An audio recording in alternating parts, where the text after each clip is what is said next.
Tanguay électronique, en première ligne. On parle de capitale au stade municipal. Pour les fans du junior, on parle des remparts. On manque pas une victoire du rouge et or. À l'esprit sportif, on aime le sport. Ici Carl Larouche, bienvenue à l'Esprit sportif. En ce lundi, on parlera un peu plus tard d'une course qui salit l'ultime conquête. Également, on vous présente l'un de nos beaux terrains de golf dans la grande région de Québec. Mais d'abord, parlons de l'événement qui a marqué le monde du sport en fin de semaine, le repêchage de la Ligue nationale 2015. Sans aucune surprise, voici les meilleurs moments de cet encan amateur. So welcome to BB&T Center. The Edmonton Oilers would like to select with their first pick, Connor McDavid. Jack Eichel.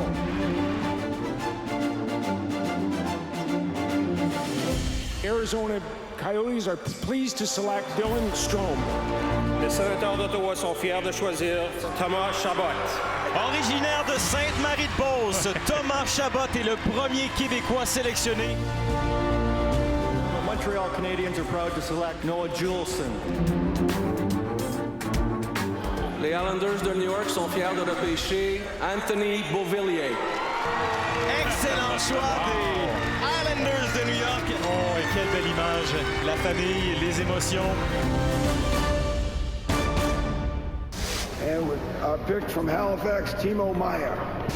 From Cape Breton, Yevgeny Shvechnikov.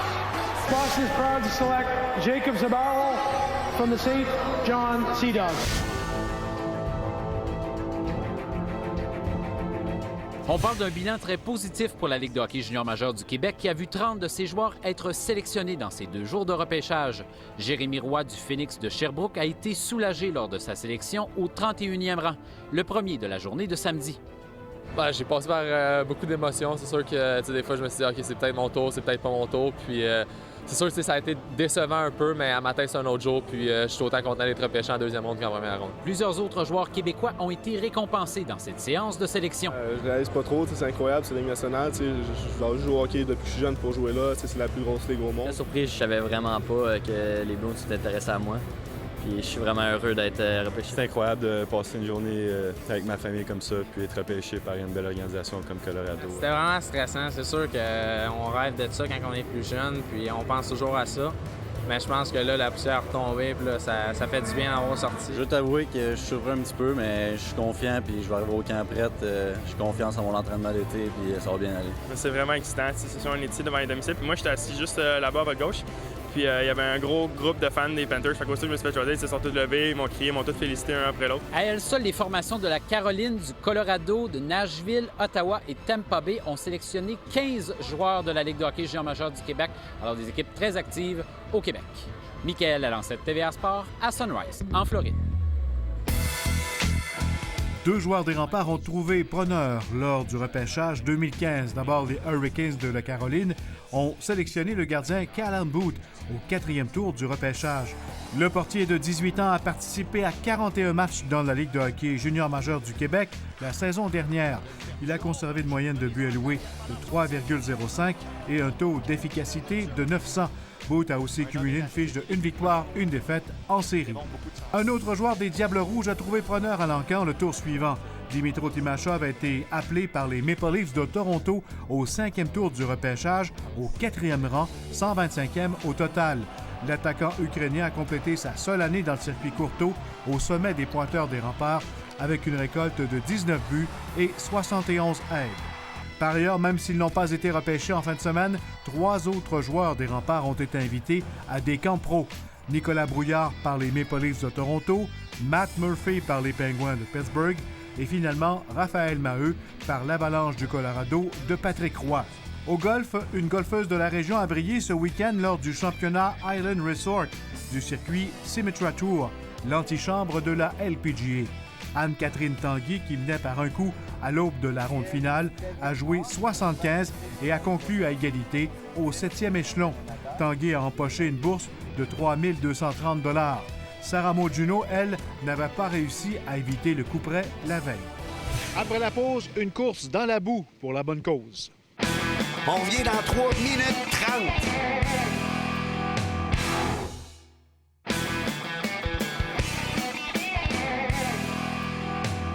C'est sur les terrains du Collège Champigny à Québec qu'a été présentée l'Ultime Conquête 2.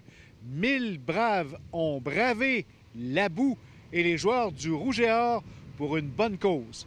Reportage.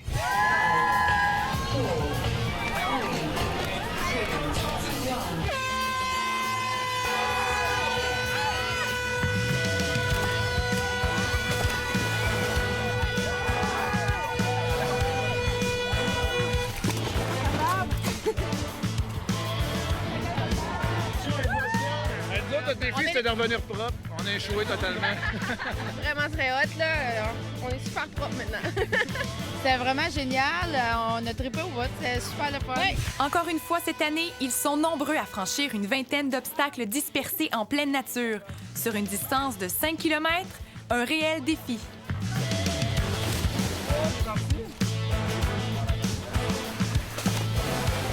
Difficile, boiteux, salissant, faut pas avoir d'orgueil. Là, on a eu du fun. Ouais. C'est vraiment hot. Il y a du monde sur le terrain qui nous encourage et qui sont là pour nous challenger. On est pas dernière!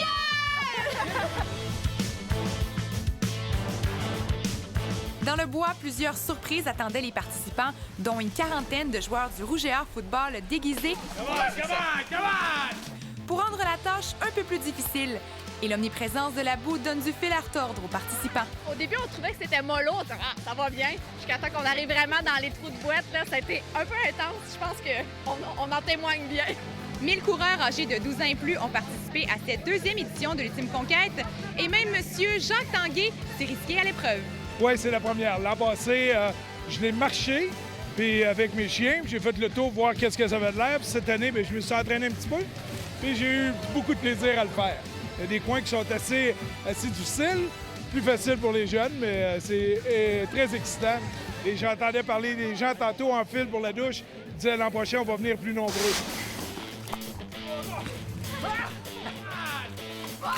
C'est le rêve aujourd'hui? Oui, pour un événement comme ça, là, pour les enfants handicapés, il y a beaucoup de monde. Hein. On remet tout notre argent. Et puis ça va très bien. Le monde nous encourage beaucoup. L'objectif est d'amasser un montant de 90 000 $ pour les enfants handicapés de l'Est du Québec. Les coureurs, eux, ont déjà hâte à l'an prochain. C'est pas mal plus le fun. Là. Plus d'obstacles, plus de boue aussi. C'est pas mal de surprises. Oui. On savait pas trop à quoi s'attendre. C'était génial. J'ai fait plein de courses, mais une comme ça, jamais. Fait que je la referai n'importe quand. Une expérience à vivre, mais c'est fun. Ouais. On a connu au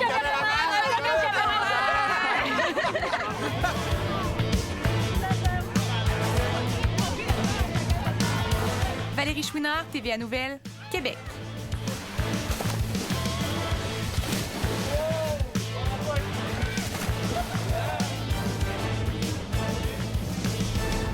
Parlons maintenant de sport un peu plus propre. Le golf, la région de Québec regorge de très beaux terrains de golf et à l'Esprit sportif, nous vous en présenterons quelques-uns au cours des prochaines semaines. Aujourd'hui, on débute à Beaupré en vous présentant le Grand Vallon, construit au pied du Mont-Sainte-Anne en 1976.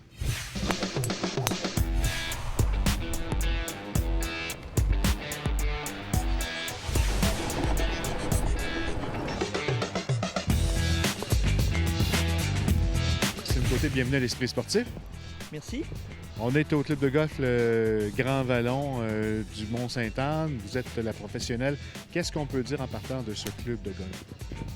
C'est un club qui a quand même un certain nombre de membres, mais qui est ouvert au public.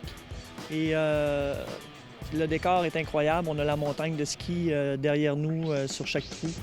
Et c'est très, très intéressant à jouer. Le parcours a plusieurs défis, autant les coups de départ sur les verts.